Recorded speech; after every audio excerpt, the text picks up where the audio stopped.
Putin's nuclear threats. A verdict for the murder of a teenager and a sudden change in the weather. This is TSN Online.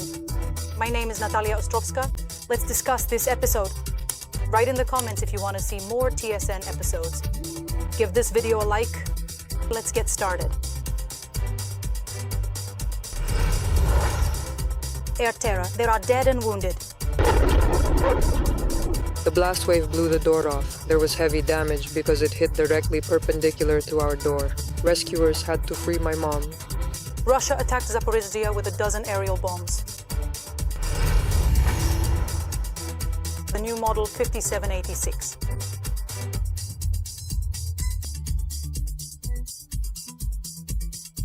Tens of thousands of Bratslav Hasidim are celebrating Rosh Hashanah at the grave of the Tzaddik Nachman. The number of people injured as a result of Russian airstrikes on Zaporizhzhia has risen to 4. 2 of them, a 20-year-old young man and a teenager, are in the hospital. 3 people have died. At dawn, for almost 40 minutes, explosions went off one after another there. At least 10 bombs fell. Daria Nazarova visited the sites of the strikes and will now tell us more. Explosion after explosion. That's how Monday morning began for the people of Zaporizhzhia.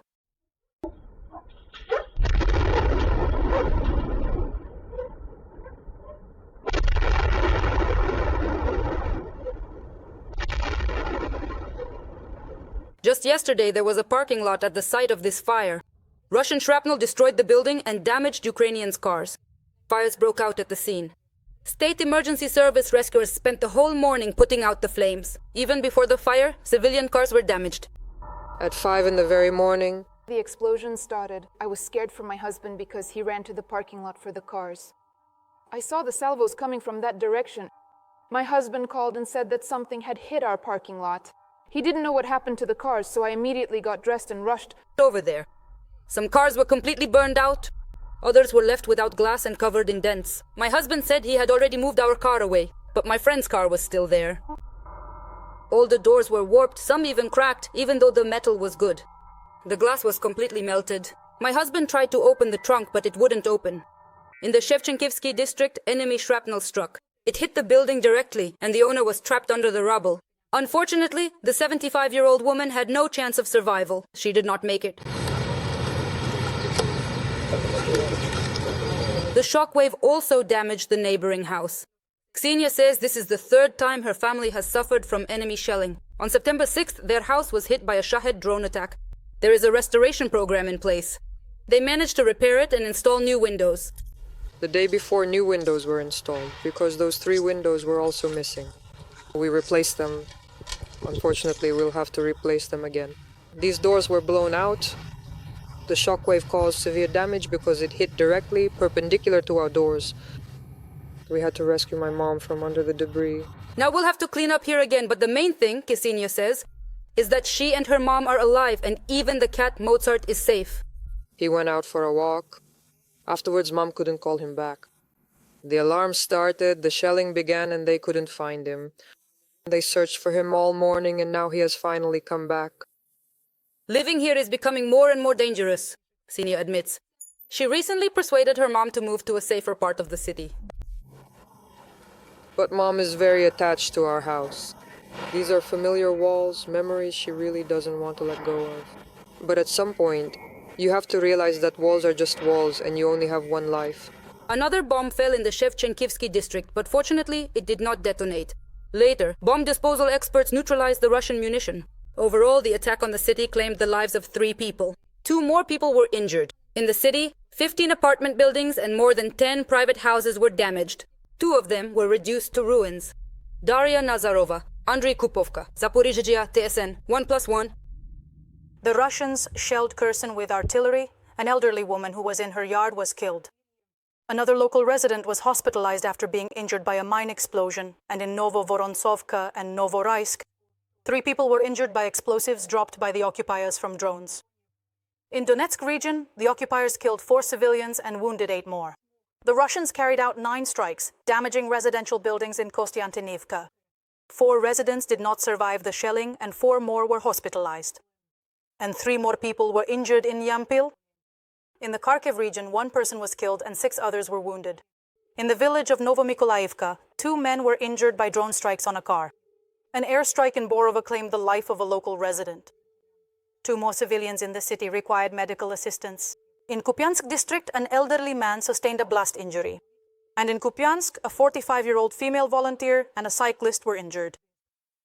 2 people were wounded in the Sumy region. In the Shalihinska community, a Russian FPV drone struck a civilian car. The driver, with multiple injuries, was hospitalized. At night, the occupiers launched a series of drone strikes on Sumy. 2 Shahed drones hit an industrial enterprise. A security guard was wounded and warehouses caught fire. Another Shahed drone hit the roof of a kindergarten. Windows were blown out in 6 nearby apartment buildings and a school. Some people are still dealing with the aftermath of the massive Saturday attack. On the night of September 20th, the occupiers launched swarms of Shahed drones across the region. And at dawn, they also fired rockets. 1 person was killed. Another 36 were injured. An apartment building was seriously damaged after being hit by a rocket with a cluster warhead. Are many people still in the hospital, and do all residents have a chance to return to their homes? Ola Pavlovska will tell us more. From the shattered window on the 2nd floor, the wind stirs the curtain. This is the apartment of Mr. Yevhen, who was injured. He got permission to leave the hospital for an hour to see his damaged home. I was planning to go to work in the morning. I bent over my bag to put some food in it. And then, boom, everything exploded. It just went off with a bang. I started bleeding. I immediately grabbed the towel. My wife didn't let me call anyone.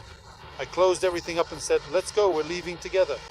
It was a massive combined attack on the night before Saturday. First came the Shaheds, then the missiles. One of them, carrying a cluster munition, struck. A massive fire broke out in the apartment building. Well, it's okay. In total, 36 people were injured, with 8 remaining in the hospital. A 55-year-old man with severe burns is in the most serious condition. Doctors have reported some good news. He is doing better. The lives of the others are not in danger. All the people had shrapnel wounds to their limbs and torso. All the patients are in more than moderate condition, but their lives are not at risk. They are receiving treatment. Near the damaged apartment building, the confused residents of 2 entrances are gathered. They are not being allowed into their homes to collect any belongings or documents. The missile attack has caused serious structural damage, so it is unsafe to go inside. That's what the head of the Homeowners Association explained. The walls, slabs, and ceilings have been completely destroyed. That's why the damaged entrances are currently closed. They are being guarded, and entry into the entrances is strictly prohibited, because there could be a collapse. Now they are waiting for the experts' conclusions, but the residents are outraged because during the missile attack at dawn, they ran out in whatever they were wearing. We didn't even have time to grab the most essential things. So some of our documents are still there. As for my belongings, I'm not even talking about them at all. They themselves don't even realize what they grabbed. Yes, they just threw something on and ran out. Right now, they're not letting us in. That's our problem at the moment. We've been standing here since 10 o'clock. No one wants to take responsibility for it because it's a criminal liability. But we can't go in and get our things. Mr. Vasil and his wife miraculously survived the attack. Now they're spending the night at their dacha and have no idea what to do next. They can't imagine. I find myself standing here, still dressed in light summer clothes, while all my essential autumn and winter garments, along with many other personal belongings, remain trapped within the apartment, utterly and completely destroyed, beyond any hope of recovery or repair.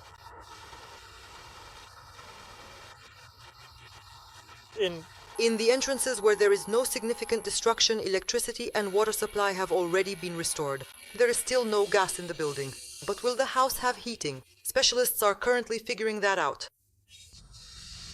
If the entrances are uninhabitable, they will need to be disconnected so that the rest can still have heating. In the neighboring entrance, Mrs. Ilona Ledzi was picking up shards of broken glass in her apartment. She was traveling with her daughter, her husband was at home and unharmed. It hit the window and shattered it. This is the only one intact, but glass is all over the apartment. All the others, the doors are just hanging like this. We just cover them up. We had to block off the whole apartment.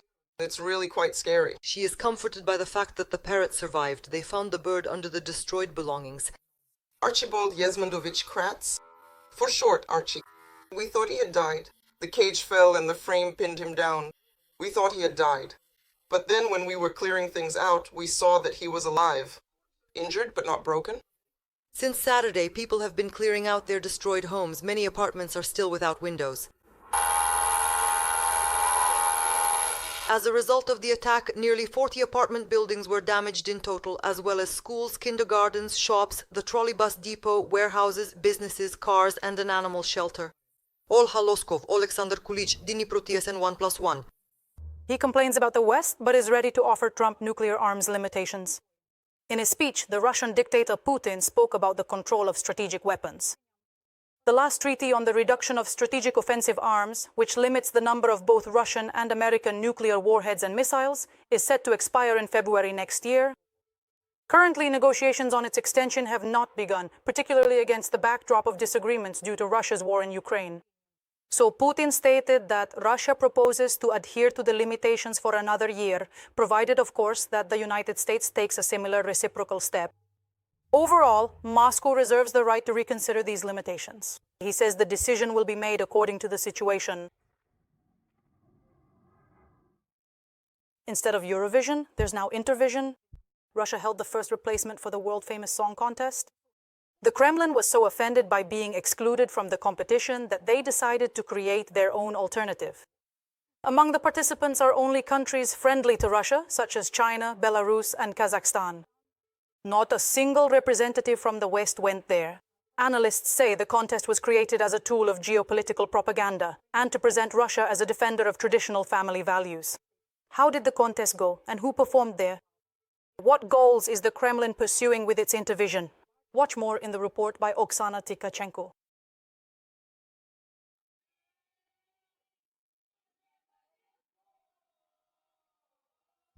Import substitution in Russia has even reached the song contest, Eurovision. This weekend, the Kremlin held a full copy of the famous European Song Contest for the first time. And they decided to revive the Soviet-era format called Intervision, with which they tried to break out of international isolation.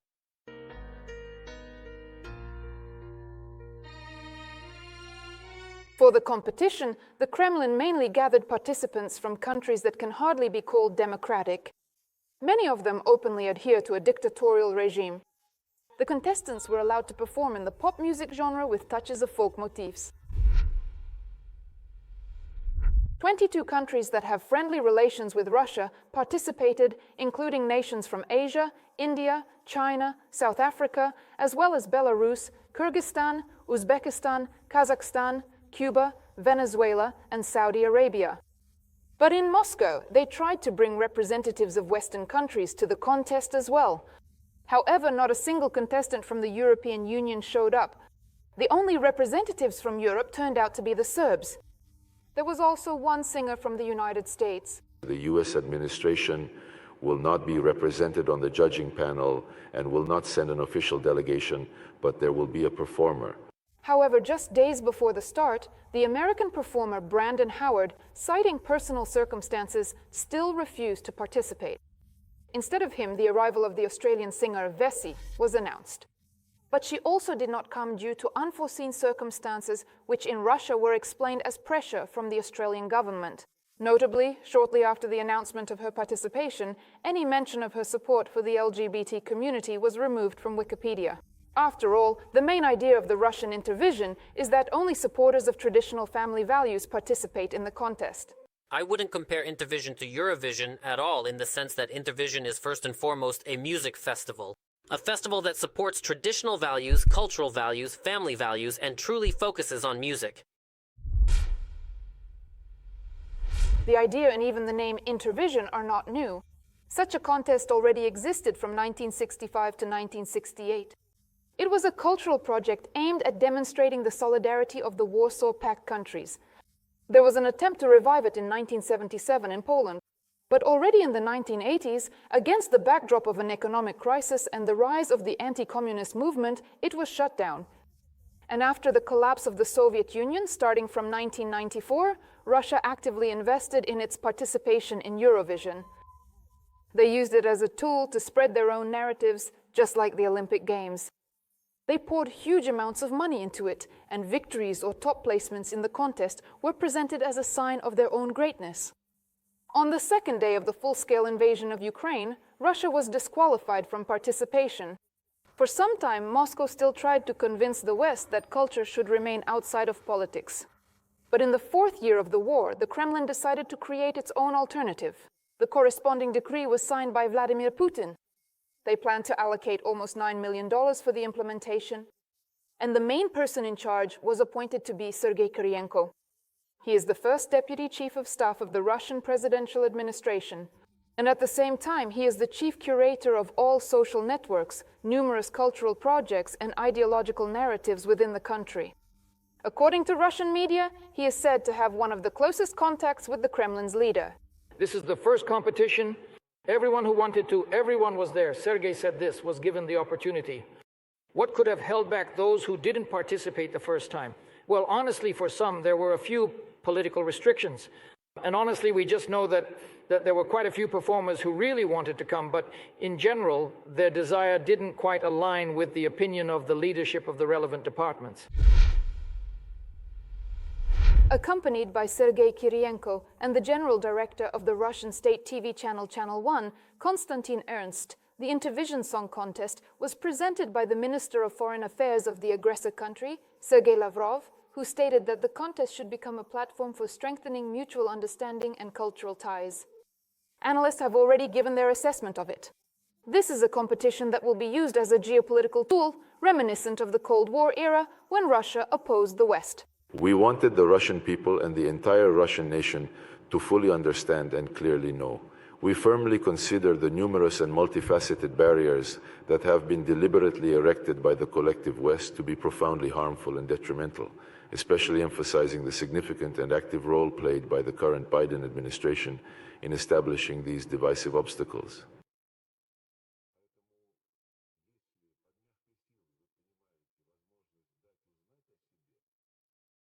And also, it is important to note, with such a contest, Russia is trying to create an image of itself as a champion of spirituality and family values, in contrast to the tolerant West.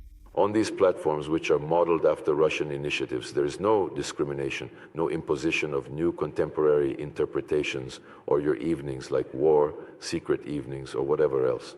As we saw at the opening of the Olympics in Paris, and this in itself has a very positive effect on them. If that's the case, then we're only glad. If we help to reveal the greatest, most natural human feelings instilled by God and by parents. The winner of this year's Intervision was a participant from Vietnam. The winner was awarded $350,000 and a crystal trophy.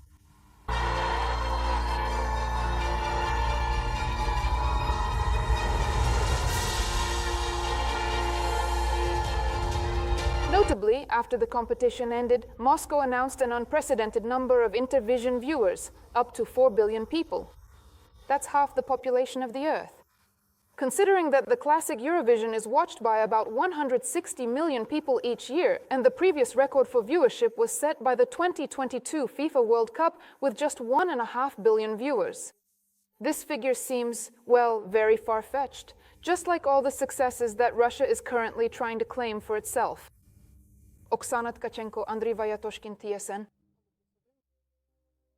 Tens of thousands of Hasidic Jews have traditionally gathered in Uman in the Cherkasy region to celebrate the New Year according to the Jewish calendar.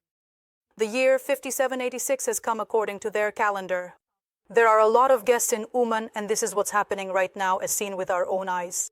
Dnipro Furdak is there, joining us live. Dnipro, tell us what you're seeing right now.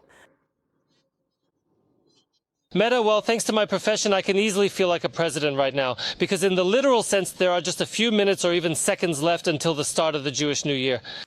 As you can see, the sun is no longer shining on me, but there's still sunlight on some of the taller buildings in Uman, because as long as the rays are on them, the New Year hasn't started yet. Well, and with just a few minutes left until the New Year, we continue to share the traditions of the Hasidim. Here in Uman, right now, I'm standing next to a stall like this. No, I'm not selling greens. Here they sell things like mint, rosemary, lemon, cinnamon, and lime, and the Hasidim come up and smell them. And I can confirm that none of them have coronavirus, thank God. They smell them, and in this way, thank the Lord for being able to sense these fragrances which bring health. Oh, please, Before these blessings, the Hasidim would go to the local body of water where, according to tradition, they had to immerse themselves 3 times without clothing to cleanse their bodies and souls of sins before the new year so that they could enter the new year pure and without sin. And there's also a very interesting everyday tradition I saw here in Uman, in this Hasidic neighborhood where people are getting haircuts. Right out in the open, just on the street, they're getting new haircuts. I asked one of the participants in this event why he was doing it right now during these 3 or 4 days and why he couldn't do it at home. The answer was very characteristic, with a touch of colorful humor. Why not, answering a question with a question? Well, the more detailed answer was this. Coming here every New Year, the Jewish New Year, to be near the grave of their leader, their mentor, their teacher, it's an extraordinary moment. The connection between the Ukrainian and Jewish peoples, especially around Rebbe Nachman, is very strong. We love Ukraine, we love Ukraine. Putin is bad, he's like a wound. We hate Iran. It's very important to be here. The whole year depends on these 2 days. Whatever happens during the year is based on these 2 days. So it's important to be near the tzaddik. Without him, we won't succeed. We were not explicitly told why it is so profoundly important to come to the sacred grave of the revered Tzaddik Nachman, because he specifically commanded all of us to greet the new year right here, and in this very special way, to truly experience and have genuine happiness in the upcoming new year. The new year, as you can hear, is only getting louder. The celebration is starting, but I should mention that there have already been some minor incidents. For example, during a live broadcast on TSN, right in the middle of the coverage, one of the guests at the event pulled out something resembling a weapon. At that moment, it was unclear what it was, but thanks to the National Police of Ukraine, the perpetrator was quickly found, identified, and their identity was established. It turned out to be a toy gun, which is also prohibited here, but such incidents do occur and are dealt with accordingly. This clearly shows that the national police, together with their Israeli colleagues, are working here, and the police are not just here to help, but also if someone breaks the law, they will be held accountable under local legislation. Let's listen to the representatives of the national police. First and foremost, there is the loss of belongings, the loss of documents. For this, our police work together with the Israeli police.